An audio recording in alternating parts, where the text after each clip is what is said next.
Camp Fortunate. One of the most exciting and significant moments in the Lewis and Clark expedition occurred in August 1805, marking an emotionally charged adventure that has shaped the nation's history.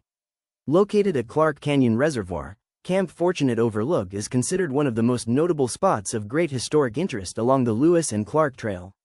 The camp was established in August 1805 near present-day Dillon, Beaverhead County, in Montana, and its name, Camp Fortunate, refers to actual fortunate events that took place here. Meriwether Lewis went ahead of the main party on August 9, taking 3 men to scout ahead for the Shoshone and hoping to negotiate for horses.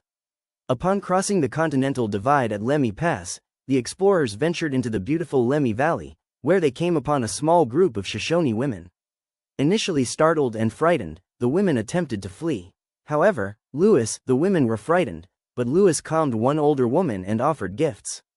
She took the brave step to reach out, which led to the exciting opportunity to meet Chief Cameahwait, the tribe's leader, accompanied by a small group of steadfast warriors. On August 13, 1805, Lewis reached the Shoshone camp near the Lemhi River and approached Chief Cameahwait with peaceful gestures, including a white flag and open hands. At one tense moment, Lewis even handed his rifle to the Shoshone chief, demonstrating vulnerability and goodwill. In response, Cameahwait showed kindness by inviting Lewis and his men to smoke a pipe. This marked the first council held at the Shoshone camp. Using plain sign language and with the assistance of George Drouillard, Lewis began negotiating in this remote valley. This delicate diplomatic achievement, based on gestures and fragile trust, was one of the most significant moments of the expedition. Meanwhile, Clark remained with the main party, navigating the Beaverhead River and addressing logistical challenges. William Clark, along with Sacagawea and the main party of the Corps of Discovery, arrived at Camp Fortunate on August 17, 1805. As an interpreter, Sacagawea explained the expedition's goal of reaching the Pacific Ocean and revealed her connection to Cameahwait, recognizing him as her brother. This emotional reunion added a layer of trust and kinship that helped solidify the agreement Lewis had initiated. While Lewis was already negotiating, Sacagawea's arrival transformed the diplomacy into an alliance, especially as they urgently needed horses and a guide to cross the Bitterroot Mountains. Cameahwait agreed to help, delivering a lengthy speech to his people and promising support. Sacagawea, upon seeing Cameahwait, she jumped up, ran and embraced him, throwing over him her blanket and weeping profusely. William Clark, on Sacagawea's reunion with Chief Cameahwait. The Corps of Discovery used a chain of translation to speak with the Shoshone. Lewis or Clark spoke in English. Their interpreter, Toussaint Charbonneau, translated English into French. Sacagawea, Charbonneau's wife and a Lemhi Shoshone, translated French into the Shoshone language. It was a slow, layered process, but it worked. Sacagawea's presence was crucial not just for language but for emotional credibility.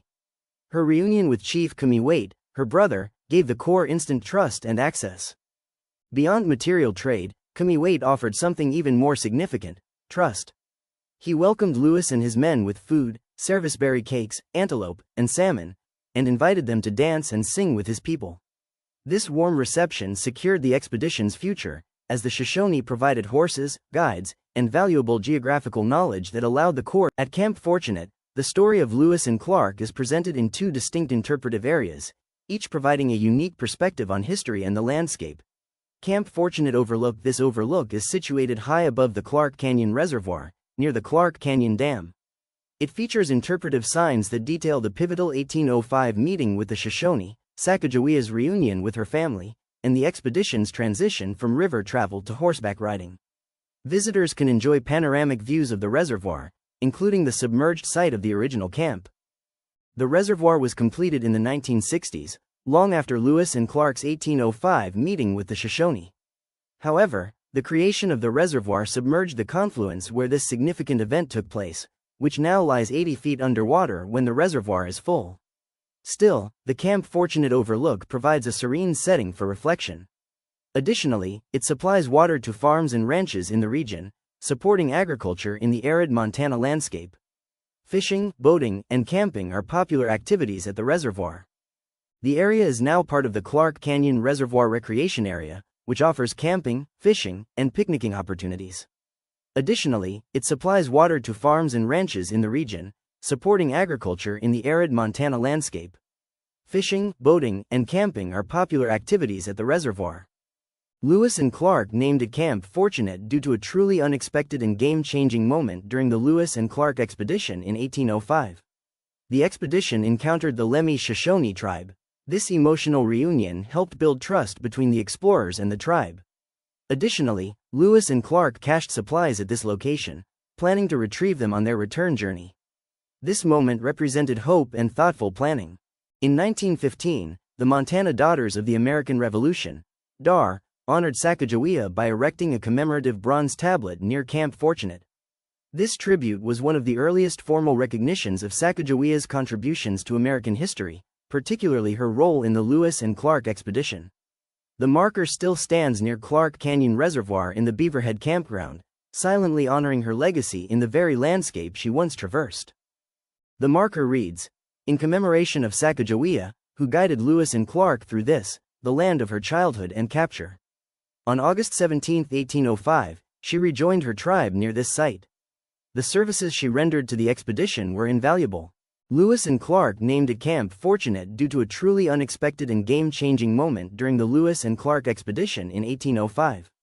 The name reflects the fortunate events that unfolded when the Corps of Discovery reached this site. Thus, the name, Camp Fortunate, was not just expressive, it marked a pivotal moment when diplomacy, luck, and timing aligned perfectly. The second location is the Lakeside Interpretive area, located along the shoreline near the water's edge, offers stunning views of the reservoir and commemorates the expedition's fortunate encounter with the Shoshone. Along the Lewis and Clark National Backcountry Byway, you will find interpretive panels that highlight Sacagawea's contributions and provide details about the expedition's journey through the region. Also at the Lakeside Interpretive area is a hollowed-out canoe display, symbolizing the Corps' river journey and the boats they cached before heading west. Interpretive signs at the Clark's Overlook honor the historic meeting and the emotional reunion that changed the expedition's fate. The Shoshone people are known for their deep connection to horses. The Eastern Shoshone, in particular, gained a reputation for their outstanding horsemanship and skills in buffalo hunting on the Great Plains. They were among the first indigenous groups in the West to acquire horses, likely by the late 1600s, through trade and contact with Spanish settlements. This early access to horses gave them a strategic advantage over neighboring tribes, enabling them to expand their territory and increase their mobility. Sacagawea first recognized a childhood friend among the Shoshone before realizing that Chief Cameahwait was her brother. When Clark's party arrived and Sacagawea was brought into the council to help interpret, she immediately recognized a young woman from her childhood, someone she had known before being captured by the Hidatsa. The recognition was spontaneous and deeply emotional, a moment of reunion after years of separation. Shortly after that first recognition, she turned and realized that Chief Cameahwait was her brother. Lewis noted this in his journal on August 17, 1805, describing it as a moment of joyful recognition. The purpose of the Clark Canyon Reservoir is to prevent flooding of the Beaverhead River and Horse Prairie Creek during the season. The reservoir helps regulate water flow and protects downstream communities. The water flows from the Clark Canyon Reservoir Dam directly into the Beaverhead River, which winds northward through Dillon and Twin Bridges. Near Twin Bridges, the Beaverhead joins the Big Hole and Ruby Rivers to form the Jefferson River. The Jefferson then merges with the Madison and Gallatin Rivers near Three Forks, the well-known headwaters site, to become the mighty Missouri River. This waterway supports irrigation for farms across Beaverhead and Madison counties. Camp Fortunate is now submerged beneath the waters of Clark Canyon Reservoir, but the surrounding area offers excellent camping opportunities that honor both its history and natural beauty. At Camp Fortunate, there are 9 campgrounds with a total of 96 campsites, which include RV-only lots, picnic areas, and shelters suitable for day use and family gatherings. Additionally, there are concrete boat ramps for fishing and water access, and the Cattail Marsh Nature Trail is perfect for wildlife watching and quiet reflection. For those seeking quiet reflection and historical resonance, Beaverhead Campground is a favorite. It's free, spacious, and conveniently located near where Sacagawea reunited with her people. This is Shoshone Road, located here at Clark Canyon Reservoir, which is part of a residential and recreational area near Camp Fortunate.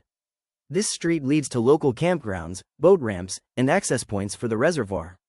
Shoshone Road is a street name found in several states, particularly in Montana, Wyoming, Nevada, and Colorado. These streets are often located in neighborhoods or near parks that honor Native American heritage. The Lewis and Clark expedition camped near the 45th parallel at what they named Camp Fortunate in August 1805. The 45th parallel north is a circle of latitude that lies halfway between the equator and the North Pole, marking the midpoint of the northern hemisphere. This geographical milestone can be found in several places across the U.S., including near Camp Fortunate in Montana. Departing from Camp Fortunate and heading towards Lemhi Pass, I will be driving through steeper, more rugged terrain with narrow gravel roads. This route offers some of the most evocative landscapes in Montana's Bitterroot Range, closely following the path taken by Lewis and Clark in August 1805. The Clark Canyon Reservoir sits at approximately 5,545 feet above sea level, while Lemhi Pass has an elevation of 7,373 feet. This means I will climb roughly 1,800 feet during the drive. At the summit, there are historical markers and stunning views of the Lemhi Valley, along with the peaceful experience of standing at the Continental Divide. The Sacagawea Historic Byway, which traces the expedition's route and connects Lemhi Pass to Salmon, Idaho, is widely recognized as the homeland of Sacagawea. She was born in the Salmon River Valley, part of the band of the Lemhi Shoshone. This region, rich in rivers, sagebrush, and mountain passes, shaped her early life before the Hidatsa captured her around age 12.